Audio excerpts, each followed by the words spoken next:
Ngicela kuyiphinzi indzaba yevuka sihlobo sakavuka udle yekhujuliwe.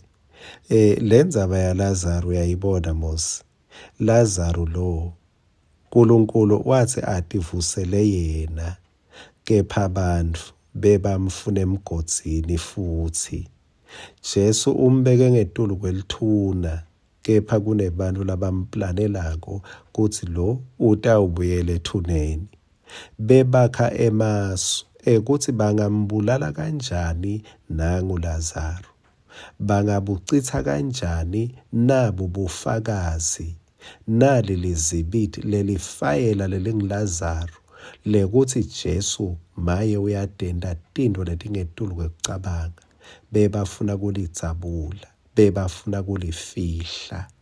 Kunjalo kuphila, mangabe Jesu akuvusile, Jesu akuphakamisile, vele kutawuba nalabafuna kukona nje, kuze kuthi lobufakazi ngalo Jesu wakho utokhawula uthi mfo ngabo, ungagcini kufakaza ngaJesu wakho.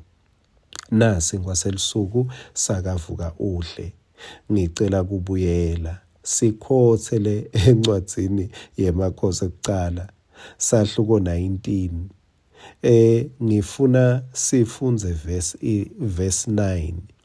Wefika lapho wangena emgedzeni, walala khona kulobo busuku.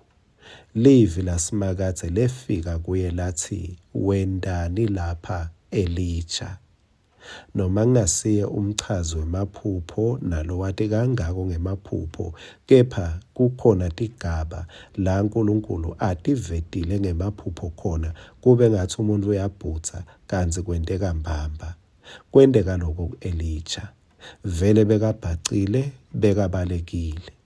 Livi laNkulunkulu lakhuluma naye kungathi usephusheni kanti lekhuluma mbamba. Nawo lo mbuto lengicela uphendvule. Njengaku-Elijah bewuthi wendani lapha Elijah. Ngicela uthi fake wena, wendani lapha Richard? Wendani lapha?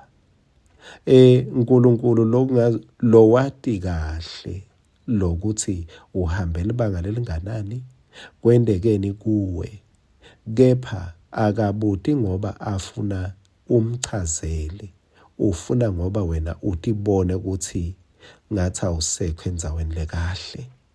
Elijah uyangijabulisa le mpendulo yakhe kuverse 10.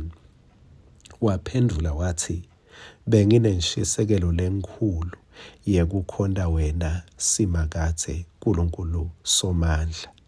Uyeva ukuthi umbita kahle, uthi ungusimakathe, uthi uNkulunkulu Somandla, kepha le tintfo lasakuto nyalo la khona akusahambisani. Uthi benginenshisekelo lenkhulu. Ngalamanye amagama, sengingumlandvo ngiphila, ngike ngaba nenshisekelo yekwenta tintfo, yekuvusa emalathi labekatsilikile.